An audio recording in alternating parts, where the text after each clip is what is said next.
Rigueur, perfectionnisme, Sonia Papet n'a pas le droit à l'erreur. Il y a quelques jours, elle a été nommée chef concierge au Bristol, l'un des 13 palaces français.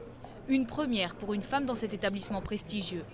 Habituée des hôtels haut de gamme, elle assure n'avoir jamais souffert de machisme, que ce soit de la part de ses collègues ou des clients. Certains clients vont venir plus facilement vers un homme ou vers une femme, suivant la demande. Si monsieur veut faire plaisir à madame, s'il veut avoir une idée de cadeau, peut-être qu'il va venir plus volontiers voir une femme qu'un homme. Cette nomination fait d'elle la deuxième femme à diriger une loge dans un hôtel catégorie Palace en France, la première se trouvant sur la Côte d'Azur. Si le milieu est encore majoritairement masculin, au Bristol, la parité est quasi respectée. À la conciergerie, près de la moitié des employés sont des femmes. Aujourd'hui, nous avons des femmes ministres, nous avons des femmes présidentes, premiers ministres, des chercheurs extraordinaires. Et quelque part, on s'étonne.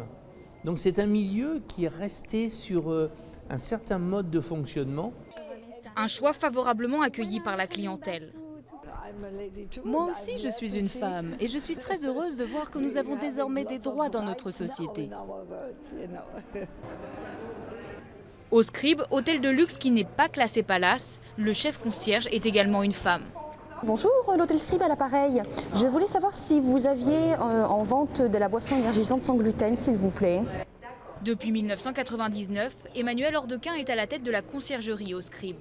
Elles ne sont que 8 femmes en France à occuper ce genre de poste. Selon elle, cette proportion s'explique par l'histoire même du métier. Le groom, quand il arrive à l'hôtel, lui, son but, c'était d'évoluer vers la conciergerie et passer en fait par tous les échelons.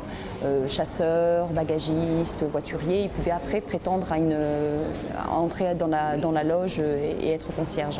Ce qui n'était pas possible en fait pour les femmes. Lentement mais sûrement, la proportion de femmes dans le métier s'accroît, aidée par la création d'un institut de la conciergerie il y a une trentaine d'années.